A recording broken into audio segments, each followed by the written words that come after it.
waxaan wadaa maantay xogtii u dambeysay oo qawaariijta gobolka Galgaduud iyo Mudug iyo Shabeellada Dhexe intaasana anigu warbixintooda helaa. maantay waxaan wadaa xogtii ugu dambeysay oo qawaariijta. barnaamijkan hadduu ku soo gaaro ciidamada difaaca ku jira gaarsii qawaariijtii ayaan xog buuxda oo boqolkiiba boqol kaaga haya. aniga xil guntada markaan xog ku hayo oo qawaariijta wax rasmi ah kaaga hayo ayaad arkaysaa. inta ka horeysa waa ka nasanayaa waana nasanayaa ee arki maysid inaan siyaasad kala falanqeynayo maahana si kale ay arki maysan. laakiin anoo xog ka hayn qawaariijta ama xog ka soo helin halkan kaaga soo tabin maayo. soo dhawaada meesha la yiraahdo Mudug. waxaan rabaa nimanka ciidanka oo ciidamada wax ka yaqaana inaan la hadlo, arrintaasna calculator ay u qaataan xisaabiyaan. meesha la yiraahdo Tawar Mooge iyo meel jawlo u dhow la ii sheegay iyo meel caws weyn u dhow, saddex meelood ayaa geel lagu qala. geelkaas meel wuxuu ahaa 5, meel la 3 uu ahaa, meel la 2 uu ahaa. intaas oo ciidan ah geelaas markii la isku daro waa 5 meel, 3 meel, 2 meel, 10 halaad waaye. 10 halaad waxaan rabaa ragga saraakiisha gaashaanta u xiran tahay ama korneelku u xiran yahay ama janabku u xiran yahay calculator intay qaataan inay xisaabiyaan 10 geela inta jabhadoo cuni karta ama inta qawaariij cuni karta ama inta ciidan cuni karta. kaba soo qaad ciidamadii Soomaaliya inta cuni karta inay xisaabisaan laga rabaa. waxaan ogahay meesha la yiraahdo Xarar Dheere in loo qorsheeyay 5,000 oo qawaariijta ah. waxaa la ceel dheeran 3,000 ku galnay, 3,000 oo ku soo fashilantay.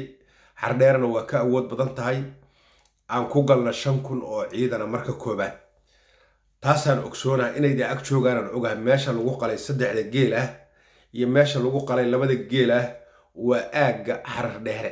meesha kale oo lagu qalay 2 geelana waa aaga caws weyne. way dhici kartaa in maaragtay nimankan qawaariijta ay jahawareeris wadaan oo ay dadka jahawareerinayaan.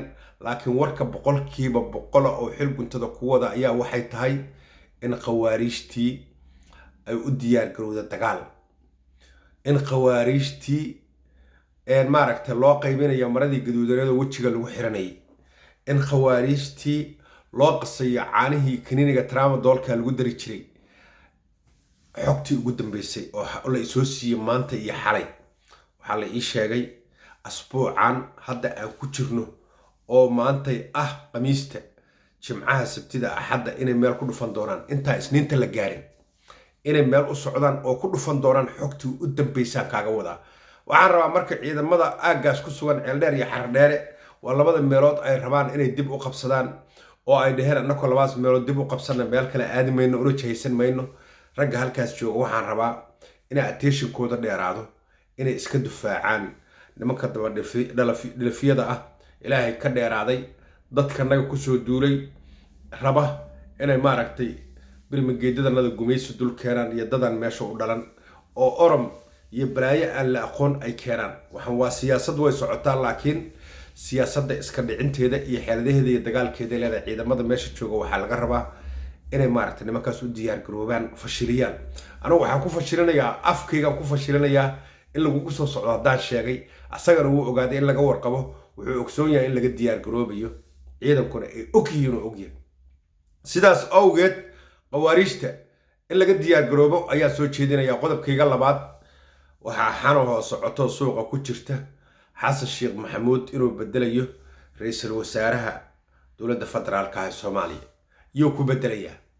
wuxuu ku bedelayaa ninkii la dhihi jiray Xalweyste waa boqolkiiba boqol wasiirka arrimaha dibadda.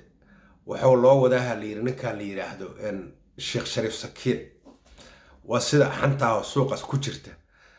ninkan la yiraahdo raggii kale oo ayaka ahaana waa lagu qanciyay oo galmudug u kala yaacay. waxaa lagu qanciyay Axmed Cabdi Kaariye inuu wato xisbiga Xasan Sheekh Maxamuud una tartami doono galmudug.